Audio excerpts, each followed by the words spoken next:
welcome to the Crane Bag Podcast. I am Jay Leeming. Today we will continue our exploration of the epic story of the Irish warrior, poet, druid, and outlaw Finn MacCool. Thank you for joining me.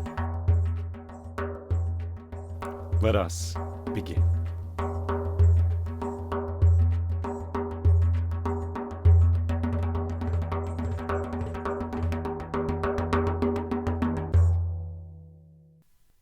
It was raining. It had rained all day, and now night had come, and still the rain fell down, falling out of the clouds into the trees, dripping down from the branches, sliding down the trunks of the trees, falling from the leaves down onto the tents of the Fianna, who were camped in the forest. Finn MacCool was in his tent, trying to sleep, and the wind blew, and the rain came drizzling down onto his tent.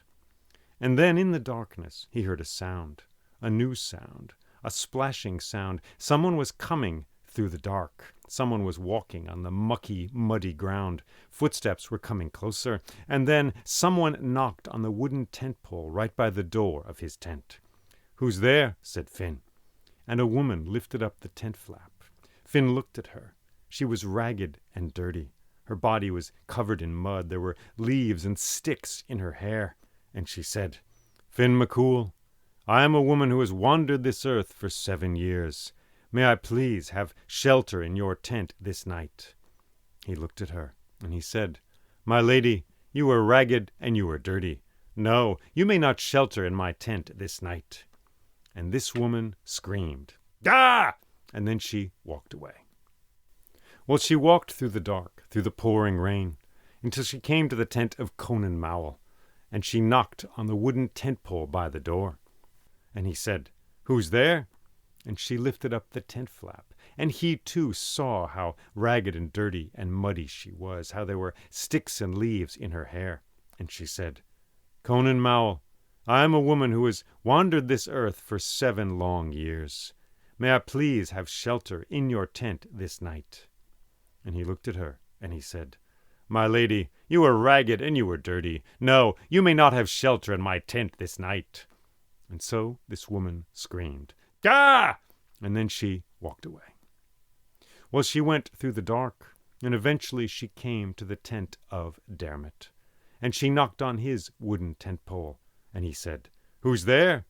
And she lifted up the tent flap, and she said, "Diarmuid, I am a woman who has wandered this earth for 7 long years.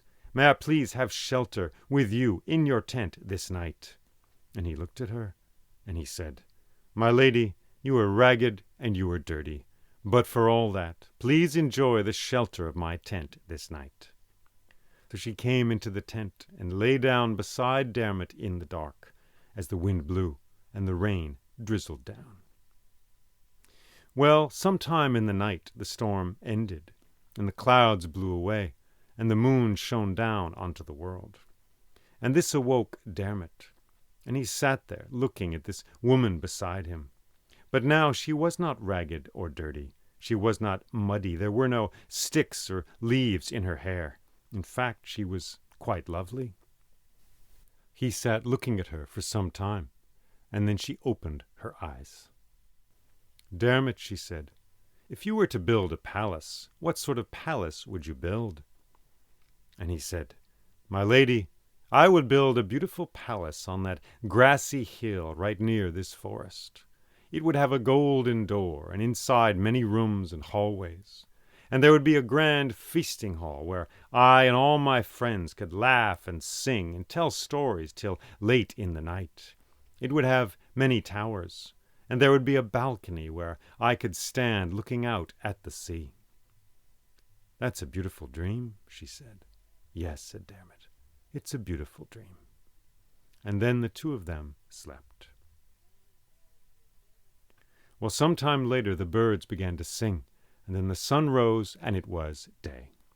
And Diarmuid stepped out of that tent, and he looked, and on a grassy hill not far from that forest he saw a beautiful palace. "What is this, my lady?" he said. And the woman in the tent came out, and she looked at that palace, and she said, "Diarmuid, this is our palace." And so the two of them walked out of the forest and up the grassy hill, and they walked through the golden doors of this palace and through its long, beautiful hallways. And Diarmuid saw that in fact this palace had many rooms, and it had a great feasting hall where you could sit and sing and talk and share stories with your friends till late in the night. And it had many towers, and it had a balcony, and the two of them walked out onto this balcony, and they looked out at the sea. "Who are you, my lady?" said Diarmuid. And she said, "Diarmuid, I am of water and of rain. I am of rivers and of streams and of the wild ocean itself, for I am the princess from beneath the sea. But this is my home now, and you and I shall live here, so long as you do not mention to me more than 3 times how I was when I first came to you, how ragged and dirty I was." And Diarmuid said, "Oh, my lady, I would not do that." And so they began to live in that palace, and they were very happy there. Now Diarmuid had a greyhound, which was very beautiful and very smart as well. And one day this greyhound gave birth to 3 puppies. Diarmuid loved these puppies and loved to watch them running and playing and yipping happily as they ran through the palace. And one day Diarmuid went off hunting, and he left the princess from beneath the sea in the palace. And that day Finn MacCool came visiting, and he knocked on the door, and she opened it and let him in. And he and the princess from beneath the sea talked and visited together and told stories and drank together. And when it was time to go, Finn MacCool said, "My lady, may I please have one of these beautiful puppies here?" And she said, "Of course you may have one of these puppies." And she handed one of the puppies to Finn MacCool, and off he went. Well, that evening Diarmuid returned, and when he saw that one of his puppies had been given away, he was quite angry. "Oh, my lady, I love these puppies dearly. If you only remembered how you were when you first came to me, when you were so ragged and dirty in the night." And she looked at him and she said, "Diarmuid, this is the first time." "I'm sorry, my lady," he said. Well, the two of them forgave one another, and they spent the night in happiness in that palace. Well, some time later, Diarmuid again went off hunting. And on this day Conan Mowell came to visit, and he and the princess from beneath the sea spent some time talking together and drinking and telling stories. And when the time was right to leave, Conan Mowell also said, "My dear princess, may I please have one of these puppies here?" And she gave Conan Mowell one of the puppies, and off he went. Well, that evening Diarmuid returned, and when he saw that another one of his puppies had been given away, he was quite angry. "Oh, my lady," he said, "if you only remembered how you were when you first came to me, how ragged and dirty you were." And she said, "Diarmuid, this is the second time." "I'm sorry, my lady," he said. Well, the two of them forgave one another, and they spent the night in happiness in that palace. Well, time went on, day followed day, and finally there came a time again when Diarmuid went off into the forest to hunt. And on this day, Cialte, the poet and the runner of the Fianna, he came to visit. And he and the princess from beneath the sea spent some time together, telling stories and drinking and laughing in the feasting hall of that palace. And when it was time to go, Cialte asked for the last puppy. "May I please have this puppy?" "Yes, you may," she said. And she gave him the puppy, put it into his arms, and off he went. Well, that evening Diarmuid returned, and he saw that all of his puppies had been given away. "Oh, my lady," he said, "if you only remembered how you were when you first came to me, how ragged and dirty you were." And she said, "Diarmuid, this is the third time." "I'm sorry, my lady," he said. Well, the two of them spent the night together in that palace. But when morning came, Diarmuid awoke, and the palace was not there. In fact, he was sleeping on the cold ground, with the whispering grasses around him, and the princess from beneath the sea was nowhere to be found. But Diarmuid looked, and he saw tracks leading away from that grassy place towards the sea. So he began to follow those tracks.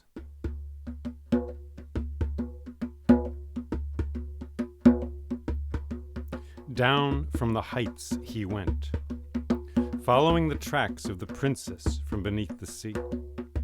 But he had not gone far when he saw a drop of blood in the grass. He bent down, and he took his handkerchief and pressed it against that drop of blood, soaking it into the cloth of the handkerchief. And then he put it in his pocket, and he went on. Down those tracks went, past a large forest. And then they went into a realm of many large gray boulders. And there, among the boulders, again he saw a drop of blood. And again he took his handkerchief and pressed it against the blood and soaked that blood into the handkerchief. And then he went on. He began to see down towards the shore. And there beside the shore there was a grassy place. And where the shore began, he found a third drop of blood. And he took his handkerchief and pressed this against the blood and soaked it into the handkerchief. It is the princess who lost these drops of blood, he said to himself. And then he sat down on the shore, and he looked, for he saw that her tracks went into the ocean, and they did not come out. Now what am I to do? He thought to himself. How am I to get across? Where am I to go? So he waited for some time, as the seagulls cried in the air, as the waves laughed and collapsed against the shore. But after a while, a boat came drifting along just some distance from the shore. It had no mast and no sail. It had no anchor. It had no oars or paddles. No one was aboard. It simply drifted along, lightly, a little way off from the shore. As it came closer, Diarmuid took his great spear, and he backed up, and then he took a running jump. He ran some steps and then thrust the spear down into the sand and leapt into the air and landed in that boat. Wonk! The boat shifted this way and that, and then the current took it and pulled it out to sea.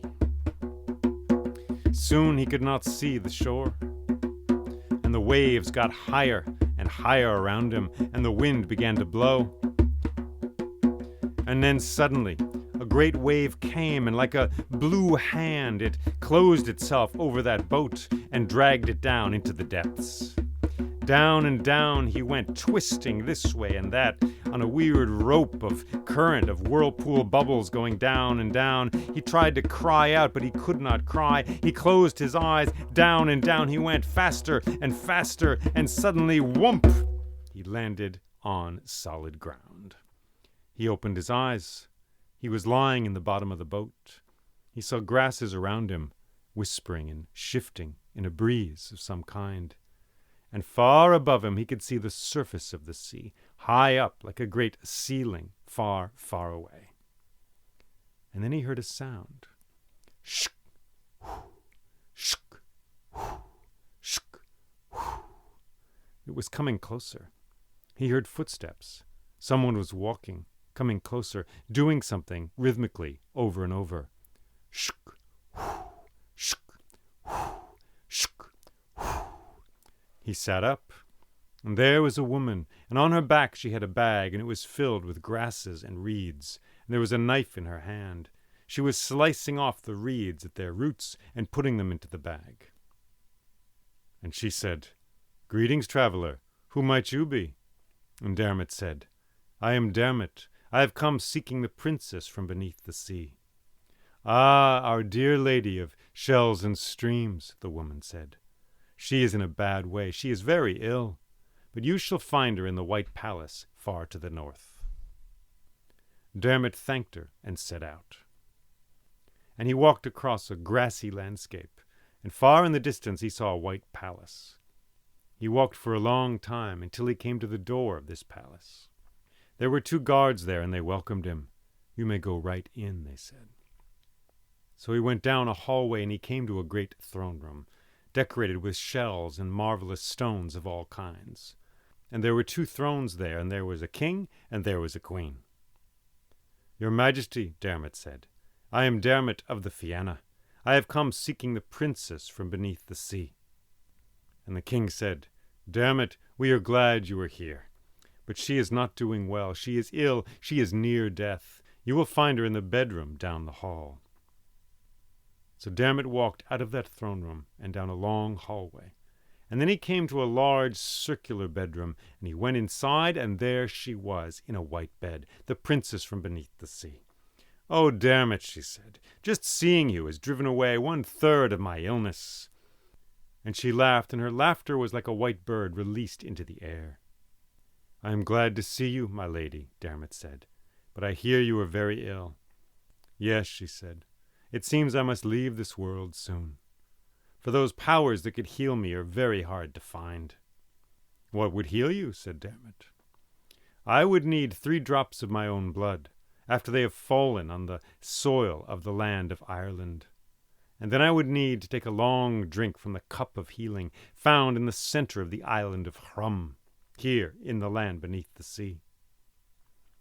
"I have these 3 drops of blood, my lady," Diarmuid said, "and I will find this cup of healing." "Oh, I do not think you will," she said, "for it is far away. But it fills me with joy simply to know that you will try." "I will find this cup of healing," said Diarmuid, "and I will bring it to you, and you shall be healed, and we shall live together in happiness." "Good luck, Diarmuid," she said, "good luck." So Diarmuid left the princess from beneath the sea, and walked through the hallways of the palace, and returned to the throne room. And there he spoke with the king and the queen, and the queen told him how to get to the island of Hrum, and he thanked them, and he walked out of the palace into the grassy field beyond. And then he headed for the north, which is where the queen had said to go. He walked between the grasses, and then he came to a large forest of immense trees, their branches going far up into the sky, and above them always he saw the surface of the sea. It was strange. And as he looked at those trees, he saw strange things, objects in their branches. He saw the anchor of a boat, rusted, solid, with the branches of the tree growing around it.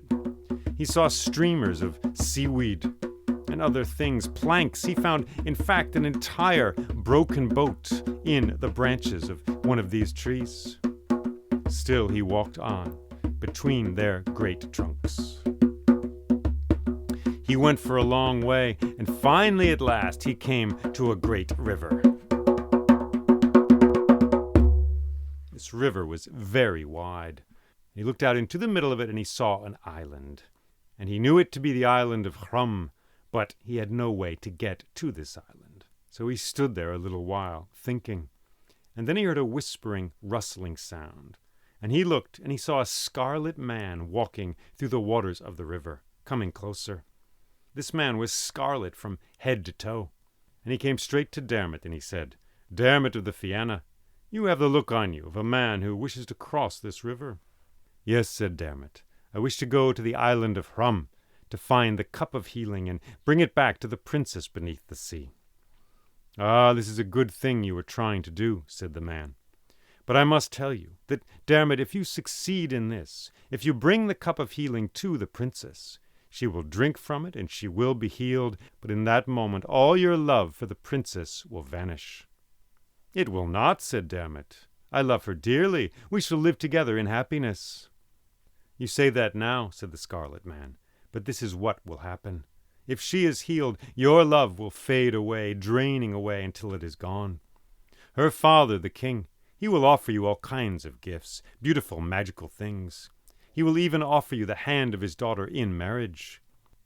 But when that happens, you must refuse everything that he offers you, and ask only for a boat to take you back home." "My love for her will not fade," said Diarmuid. "We shall live in happiness for many years." The scarlet man said nothing, but he just looked out across the river. "Do you wish to get across?" he said. "Yes," said Diarmuid, "I do." "All right then," said the man. "Step into my hand." And he knelt down and put his hand down on the ground. It seemed like a wild, ridiculous thing to do. But Diarmuid took a step forward, put his boot down in the man's palm, and the man lifted him up. Diarmuid could feel the wind whistling in his ears. The man was suddenly very large, and Diarmuid was very small. So he lifted him up from that shore, carried him through the air, and placed him down on the shore of the island of Hrum. Boom! Just like that. And Diarmuid stepped off of the man's hand. "Thank you," he said. But he heard no answer. And he looked, and he saw that the Scarlet Man was already walking away. And then his head went under the waters of the river, and Diarmuid couldn't see him any more. He turned and looked at the island. It was not large, but it was thickly wooded. And then he heard a strange sound, a hissing sound, rising and falling. It seemed to be coming from the center of the island. He took his spear in hand, and he took one step, and then another. He went into the trees, closer to the hissing, whispering sound. Through the forest he went, and at last he came to a clearing in the center of the island. And there, in the middle of the clearing, there were two immense snakes, sleeping, coiled around a golden cup sitting on a stone in the center of the island. The snakes were very large, and their scales were golden and red and brown. And Diarmuid took a deep breath, and he began to run towards the snakes. And he took his spear, and he thrust it down into the ground, and shoop, he went up into the air, vaulting over them. He landed right next to that golden cup, snatched it up. Grrr! The snakes awoke, and he took his spear a second time, thrust it down into the ground, and vaulted over the snakes one more time. Shoo! He went through the air, and he hit the ground running, and went into the forest. Behind him he heard the snarling, snapping sounds of the snakes coming closer, flowing towards him like angry rivers, flowing through the forest between the trees. He ran as fast as he could. He came to the shore. Where was the Scarlet Man? Where was the Scarlet Man? He could not see him. He took his spear, and he slapped it against the water 3 times. Bam, bam, bam. Behind him, the snakes coming, rippling across the ground, and there was the Scarlet Man. And he put his hand down on the shore, and Diarmuid put his foot down in the center of his hand, and the Scarlet Man lifted him up higher and higher, away, the wind in his ears once more, away from that island, and then down, planted him back down on the shore. And Diarmuid stepped off of the man's hand. "Thank you," he said. "Thank you for helping me. Who are you? Do you live here? Why have you come here? How do you know my name?" And the Scarlet Man said, "Years ago, our king, the king of the land beneath the sea, was put under a geis to wander the kingdom of Ireland for 7 years as an old beggar. So he wandered, so he scrounged, living only off of what people gave him, what they put into his hands. And during this time, one day, Diarmuid, he wished to cross the River Boyne, and on this day you helped him. And so now, Diarmuid, I have helped you in the same way. And as for my name, you can call me the messenger from beyond the world. Farewell." And the Scarlet Man turned, walked into the river, and disappeared. Diarmuid looked down at the cup in his hands. It was very beautiful. The outside of it was decorated with the image of 2 snakes spiraling around the outside of the cup. And then he set out for the palace at the bottom of the sea. And once again, he passed through the grassy places, the grasses whispering and rushing around him. And once again, he went through a large forest. And he looked into the trees, and high up in their branches, he saw anchors caught there and the ruins of old broken boats. And then he went through a large grassy field, and at last he came to the White Palace at the bottom of the sea. And with a cup of healing in his hands, he went to the door of this palace, and the guards let him in immediately. And he walked through the throne room, and there were the king and queen. "Ah, you have come," they said. "Ah, you have brought the cup of healing." "Yes," said Diarmuid, "yes." And he walked down the hallway, and he went to the bedroom where the princess from beneath the sea was lying in bed, feverish, sick, ill, looking very weak. And Diarmuid said, "My love, I have brought the cup of healing. I have brought the 3 drops of your blood." "Ah, Diarmuid," she said, "you have done it after all." And a woman came in, a healer, and together they took the handkerchief with the 3 drops of blood on it, and they moistened this handkerchief with water and pressed it against the side of the princess beneath the sea. And then they filled that golden cup with fresh water, and she drank that water down. She took a long drink from the cup of healing. And as she did so, her eyes brightened, and strength returned to her, and her breathing became full, like a wind blowing across a grassy field. And she looked up, and she saw Diarmuid, but he was standing at the window, looking out that window at some trees. He could see the birds in those trees, could see them flying from branch to branch. How strange, he thought, birds flying at the bottom of the sea. Diarmuid, she said, has your love gone from me? Yes, my lady, he said, it has. And tears began to trickle down her face. But as she wept, the woman of healing left the room and gave a great shout, "The princess is healed! The princess is healed!" And suddenly servants of all kinds, and the king and the queen, and relations of all kinds flooded the room and filled that room with joy and laughter and song. "She is healed! She is healed!" And there she was in the bed, weeping. But they mistook her tears of sorrow for tears of joy. And the king of the land beneath the sea was right there beside Diarmuid, and he said, "Ah, Diarmuid, you have done a good thing, a beautiful thing. I wish to reward you. What would you like? I can give you magical things, tools, swords, spears, whatever you'd like, gold and silver.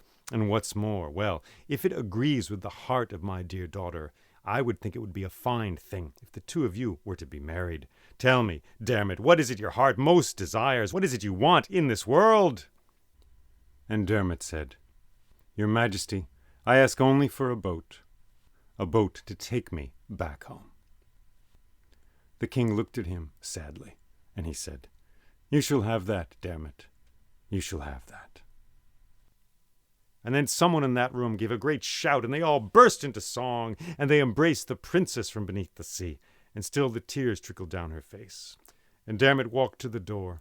He looked back at her only once, and they shared a single glance, brief as a flower. And then he turned and walked down the hallway. Behind him there was laughter and song. There was great jubilation. And in the throne room as well, people were laughing and singing. "The princess is healed! The princess is healed!" they sang. But Diarmuid walked simply through all of the people and to the door. The guards were not there. They too were enjoying the celebration. And Diarmuid pushed the door open, walked outside, and closed it behind him. And then he walked away from the white palace, the grasses whispering around him as he walked. And soon he came to the edge, the shore of the land beneath the sea. And there was the boat by which he had come. And he stepped into that boat and sat down. And suddenly that boat twisted and began to rise off the ground. Higher and higher it went. It was like he was flying. He looked down. He could see the grasses. He could see the palace, the white palace. And inside that palace, he knew there was the princess beneath the sea, surrounded by laughing, joyous people. Higher and higher he went. He could see the rippling, mirror-like surface of the sea, far above him, but coming always closer. Bubbles rose with him. Higher and higher he went, twisting this way and that in the current. And finally the boat burst out onto the surface of the sea amidst the waves. And the current continued to pull it forward across the sea. And at last he saw the coastline of Ireland ahead of him. And then the boat came right up to that shore, and Diarmuid stepped out of that boat onto the sand. And as he did so, the waves took that boat and pulled it back out again, back out to the sea. He watched it go, like a leaf drifting away on a stream. And then he turned and set out for the forest, walking away from the shore. And he came to a realm of grey boulders, and he walked between them. And he came to a grassy place, and he looked, and there was the grassy hill where once a golden palace had stood. And then he came at last to the forest. By this time the sun was going down. Orange and red light was streaming out from that sun into the trees. And he walked into that forest, and at last he returned to the camp of the Fianna. And Finn was there, and Uiscin, and Cialte, and Conan Mowell, and all of the others that he knew so well. And Finn said, Ah, Diarmuid, it is such a joyful thing to see you again. We have missed you this long time you've been away. Tell us what adventures you have had. Where have you been? What have you seen? Please tell us your story. And Diarmuid looked at Finn. He looked at all of them, and he said, I've been away.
When have you been the one looking out the window at the birds?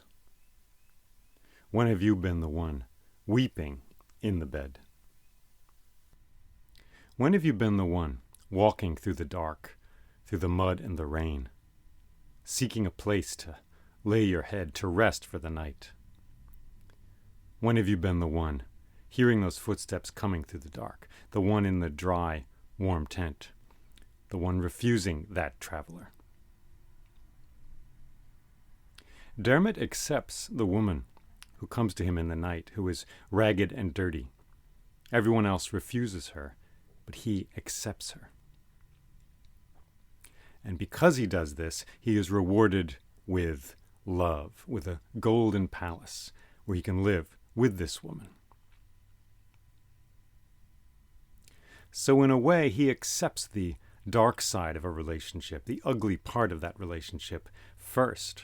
And by that willingness to embrace the whole of that relationship, he's gifted with actual relationship with this mysterious woman who comes out of the dark. It's not always that way, not in stories and not in life. In my experience, you frequently start out with the good part, the part of the other person which you enjoy and love and cherish, which draws you to them, the beauty, the excitement, whatever it is, the qualities in them you love. And then you run into the hard stuff, whatever it is. They don't do the dishes. They say the wrong thing. They have the wrong opinions. They, whatever, burp a lot or something. And then comes the hard part where you stay or you run. A lot of people run. Of course, in my time, I have run as well. Because you're scared of that full relationship with a complete human being, the flower and the mud the flower grows in. And so you run away. Sometimes this is physical, sometimes it's emotional. Speaking for myself, I've been known to check out, I'm there physically, but in my head, I'm somewhere far away, not present, as we say. There are many stories about this. In the story of Eros and Psyche from the Greco-Roman world, Psyche, she wants to know who she's in relationship with, because he's a mysterious person that we don't see by day. And she fears he might be a dragonish sort of monster. So at night, when they're in bed together, once he's asleep, she lights a candle and she looks at his body. And in fact, he is not a monster, but he's a beautiful man. But a drop of wax falls from the candle and awakens him, and he goes running away into the night. The story of Valamon, the White Bear King from Norway, is very much the same. This one is from 2,000 years later. Amazing. But it's a similar story where a young princess marries a white bear king, who is a bear as far as she can tell, but at night sometimes she wakes up and he's sleeping and he's a man at night. So she too lights a candle, looks at him, and he is in fact a beautiful man. But a drop of wax falls onto his cheek, he awakes, and he runs off into the night, transforming back into a bear as he goes. In both of these stories, the heroine must then make a long, arduous journey to find again that relationship which they had so easily at first, and now they have to work for it, and once again it comes to them, and it's more real perhaps. So in this story of Diarmuid and the princess from beneath the sea, there is also a betrayal, also a running away. Because they get this golden palace and they live in it happily, but we have this sense that something is unfinished. It's not quite done. The story can't end there. And she has said as much. She's laid down this declaration saying, as long as you don't remind me 3 times of how I was when I first came to you, well, we shall live in happiness. But she gives away his puppies. Why does she do that? Well, we don't know. But she gives away those puppies, and he is angry, and he reminds her of how she was when she first came, how dirty and ragged she was. It's like, reminding you of your dark side, the side you don't want to show the world. Do you remember how you were that time when we were in the kitchen, you smashed a plate, you got angry? It's reminding her of the shadow. But without a shadow, we are not whole, we are not complete. It's just amazing, this desire we have to see the whole of something, to all of something, this lighting of the candle in the dark. And perhaps that's in this story as well. I remember I was in Milan in Italy once, visiting a friend of mine, Fabrizio, and I went to all the cathedrals and the museums, and I had a great time. But on the last day, he took me to a ugly part of town. I wasn't sure why he brought me there. There was a stunted tree, I remember, a fence of metal, and a junkyard, I believe it was. And at the time, like I said, I wasn't sure why I was there. But later on, I began to appreciate it, because he had taken me to a part of Milan which was not on the postcards. And I remembered it long after, and to this day, because it showed me that Milan was an actual place and not just this fantasy land of beautiful cathedrals. The cathedrals are real, but so is the junkyard and that stunted tree. So he showed me the whole of Milan in that way, appreciating it from all sides. So something in us is discontent perhaps with just beauty and love and happiness all the time. There's got to be, we instinctively know there's got to be a ground to this, an earth to it. The earth which is filled with, dead things and stones and feces and worms, There has to be a dark ground to this. And so we light the candle. And so we give away the puppy. And so we remind our partner of how she was when she first came to us, dirty and ragged, as it was basically predicted would happen. And then Diarmuid goes off, following the trail of the princess from beneath the sea. Now, it's interesting, if someone had explained to me that love would not last forever, that it is not something solid, and that something that you get to after a lot of work, and then suddenly it's just paradise forever.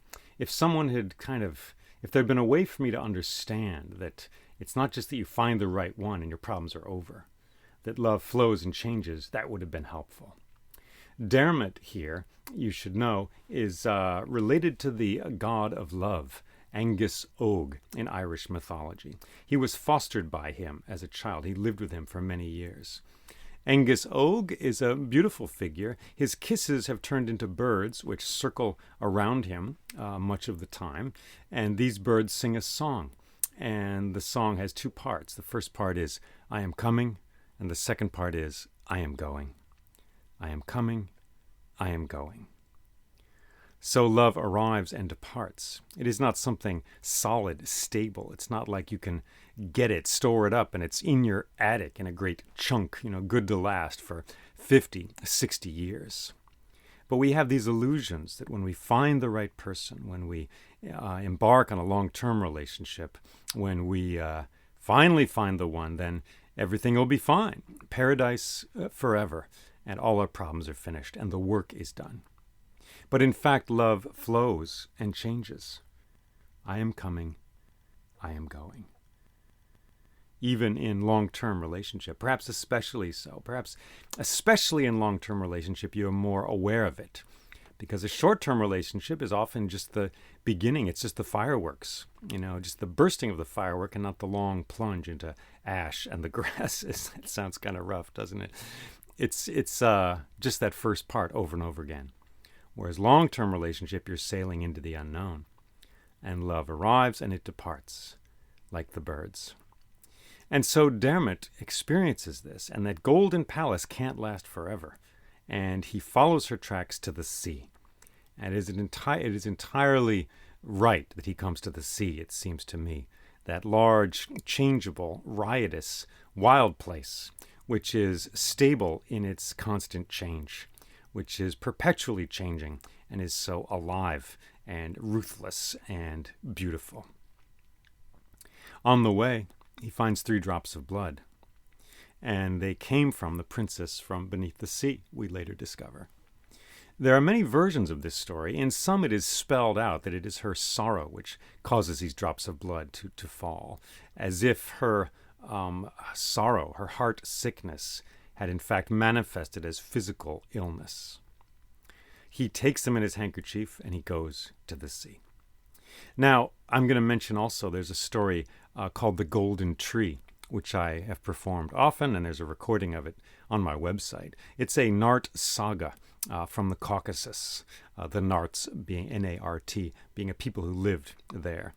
And that story is amazing because it's almost the same as this one, except that the relationship works out, except that perpetual connection, marriage with the princess beneath the sea is maintained. So I invite you to listen to that story and to compare and contrast. The Caucasus, is that an older version? I tend to think so. I like to think so. As if in the beginning we had a solid relationship, but now we have sort of this brokenness. Because this is not just a relationship between 2 people, but between 2 realms. Between the world of the sea, below the sea, rather, and the land of Ireland and the Fianna. Isn't that the way it is? You get together with someone and you think it's just your journey or the journey of the 2 of you, but in fact you are bringing together 2 worlds, and the in-laws are involved and cultures are involved. Inside of us there are all these ancient cultures, the lineages going back. We like to think it's all up to us. We're fresh, we're new, we're who we are. But in fact, there are habits in there, old music rippling around inside us.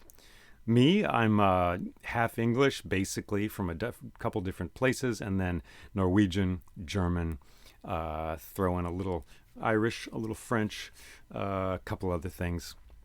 And these cultures were at war with one another, for sure. The Germans and the English and the French. War happened between them, and here I am as a result. I'm a compendium of these cultures, as are we all. Somewhere along the line, someone fell in love. Someone fell in love. Isn't that amazing to think about?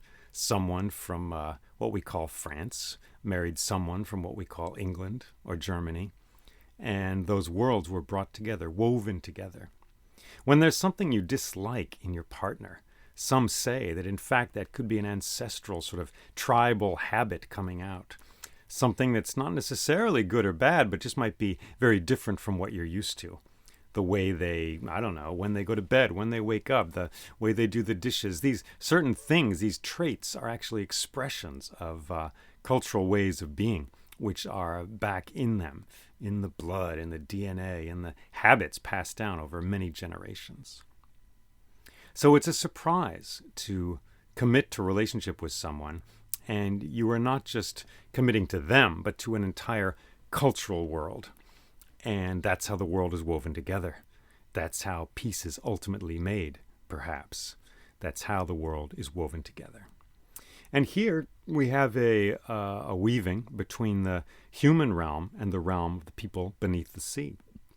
Now, in some interpretations, in some versions of this story, this is the realm of the Fomorians. They were an ancient people who once inhabited Ireland, but were driven out in a big battle by the Tuatha Dé Danann, the invisible ones, the people of the hills. Much as the Titans in Greek mythology were driven out by the Olympians, the Olympian gods, and sent away, so the Fomorians were driven away by the Tuatha Dé Danann, who then, just to finish the story, were driven away by humans who drove them into the hills where they live today.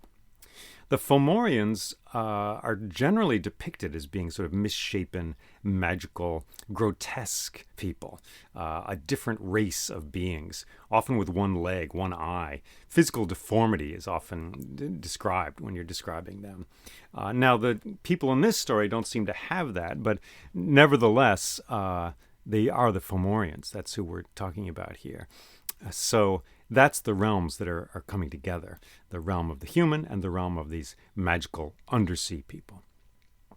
And so Diarmuid, though he's suffered betrayal and loss, and he's seen sort of the dark side of that relationship, he is nevertheless inspired enough, determined enough, courageous enough to fight for that relationship, and to do so by going on a quest. And that quest takes him into the sea.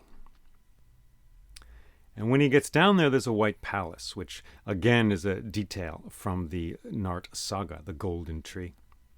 And there she is, sick in the bed, but he has to go on a journey to save her, to heal her.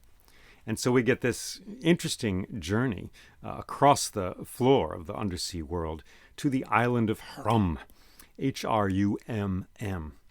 Now, as I said, there's a ton of versions of this story. These particular details come from a version by the Scottish storyteller George Macpherson. He is probably in his 70s right now. He's got a book, The Old Grey Magician, which is filled with Finn MacCool stories. And in one of them, he tells this story. And he says he heard it when he was a boy of about 12 years old. And he heard it from two men who were about 80 years old there in Scotland. In many versions of this story, Diarmuid gets to this place where the cup of healing is, and he just has to fight like a lot of guys. And I don't know, I thought that was kind of boring, like fighting people, all right, whatever. But these two snakes, now that is interesting to me. And the curious name of the island, Hrum, just amazing. The snakes guarding the cup of healing.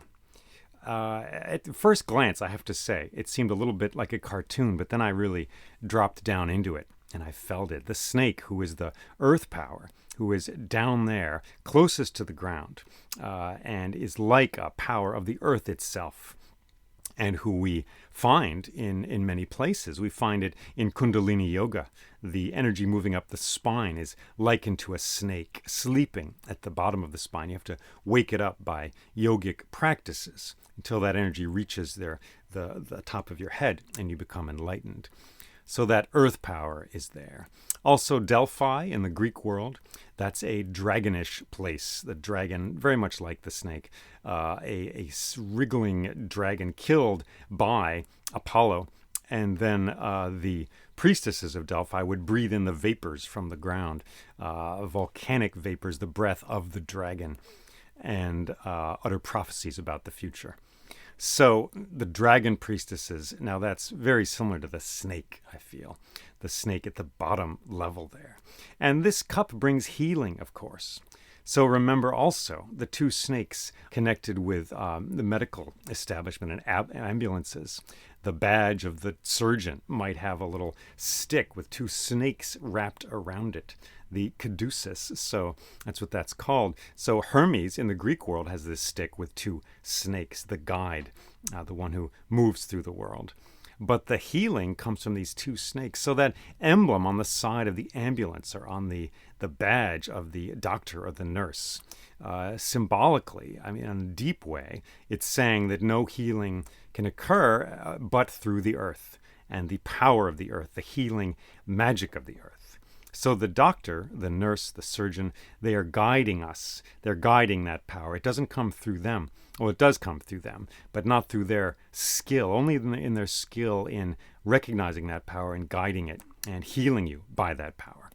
So our illness comes from our separation from that earth power, that snake-like power at the root of things, down there, close to the earth. Amazing. Now, that's the mythic level. In practice, of course, well, a doctor or a nurse may or may not embody that power. But here on this island, we have these two snakes around the cup of healing. Perfect, because that cup is the healing force of the earth itself. But Diarmuid flies through the air to get to it, and snatches it and flies through the air again. And then the Scarlet Man helps him.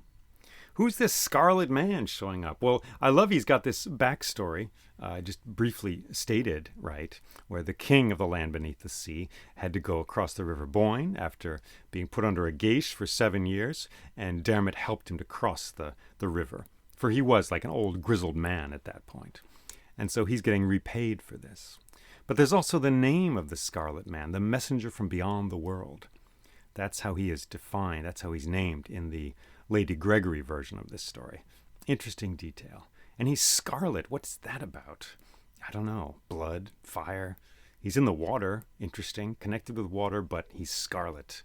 I don't know. But let's dream about it for a while. See what we come up with. And then Diarmuid returns with the cup to the princess.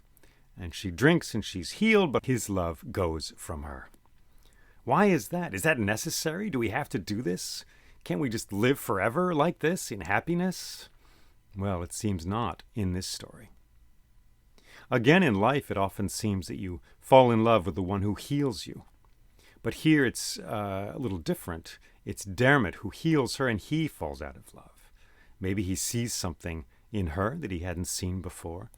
Just something in that act makes his love go. Strange. And so this realm he has visited is a place he now must leave. Does it need to be that way? Well, as I said in the Nart saga from the Caucasus, it ends differently. That story's also a story about a marriage between two realms. And that story ends saying that from that day forward, the kingdom of the Narts and the kingdom of the people of the goddess of water, the sons and daughters of the goddess of water, they were one family, which is beautiful. So these worlds are woven together in that story, and harmony is maintained, is created and maintained by love between two characters. But in this story, that doesn't happen. In this story, we can imagine a sort of golden road stretching before us where Diarmuid does live down there and is given a beautiful palace by the king from beneath the sea, and everything's just happy ongoing. But that doesn't happen. We're left with the brokenness of it. And that seems a truth also. Now, it could be a later truth. The Caucasus, historically, the Indo-European culture began in the grassy steppes of the Ukraine and then moved outward and got to the Caucasus first before the island of Britain. So theoretically, that could be an older version where there was harmony between these two realms, and now there is not. Now we have brokenness. Hard to know. But something in me wants to think so. But regardless, we have in this story a story of brokenness at the end. And the worlds are not woven together. Though, of course, Diarmuid has his story has his memories of the Princess Beneath the Sea, which is a start. But still, I feel the sorrow of this story, and it feels painful, but it feels beautiful and true. Thank you for listening to this story. There are more stories on my website, jayleeming.com, jayleeming.com. I hope this story can live in you. I hope that it comes to find you when you need it. I hope perhaps you can tell it to someone else. That's how these stories live, not in my voice alone, but in our voices. It is not my story, it's our story. It's our collective lineage.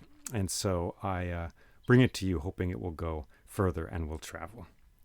Thank you for listening to this story, and be well.